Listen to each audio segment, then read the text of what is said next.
রাত্র যখন 10টা বেজে যায় তখন আমাদের চোখে টিপ টিপ ঘুম আসলেও এই শয়তান নামক মোবাইল আমাদেরকে কিন্তু ঘুমাতে দেয় না।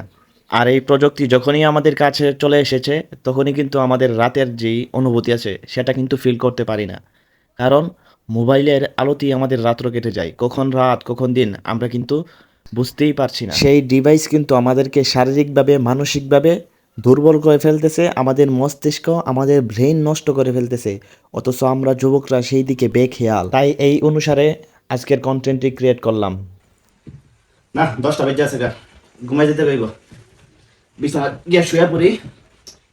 ঘুমানোর আগে তো মোবাইল দিত না। এই মোবাইল যখন আমার সাথে ঘুমো গেছে তখন আমার ঘুমের 12টা বেজে আছে গা।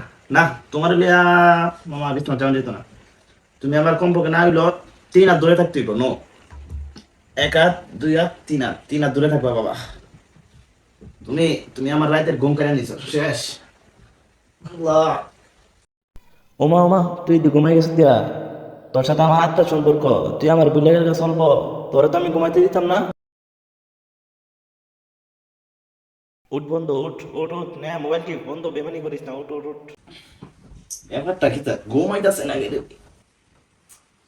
আরে বন্ধু, আত্মা বন্ধুর সাথে বেমানি শুরু করছ, তুই মোবাইল না টিপে কেমনে থাকস দেখে দিমু, নে তোর মোবাইল টিপতে হইব। হয়ে গেলাম।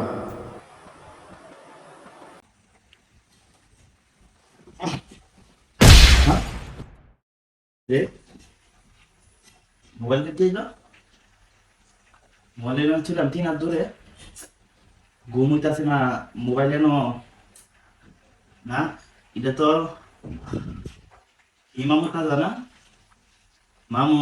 আচ্ছা, আমার কাছে মামু আইছো। মামু দাঁড়াও, তোমার সাইজ করতেছে। দাঁড়া, তোমার দাঁড়াও রাখতেছে। একবারে জাগা মতো নেচে দিব। মোবাইল শেষ, আর অভাবই নাই। মামু, মামু বুঝে আশেপাশে আছে তাহলে? হ্যাঁ, তো আমরা বন্ধু নামক শত্রু থেকে বাঁচার জন্য সবসময় ঘুমানোর আগে পরে নিব আউযু বিল্লাহি মিনাশ শাইতানির রাজিম। বিসমিল্লাহির রহমানির রহিম। আল্লাহুম্মা বিসমিকা আমুতু ওয়া আহইয়া। আল্লাহু লা ইলাহা ইল্লা হুয়াল হাইয়ুল কাইয়্যুম লা তাখুযুহু সিনাতুন ওয়া লা নাওম। আয়াতুল কুরসি সহ আমরা সূরা কাফিরুন, সূরা ইখলাস, সূরা ফালাক, সূরা নাস পরে আমাদের শরীরকে ভান দিয়ে সুন্নত মোতাবেক ডান দিকে ফিরে আমরা ঘুমিয়ে নিব। তাহলে শয়তানের ওয়াসওয়াসা থেকে আমরা মুক্তি পাবো।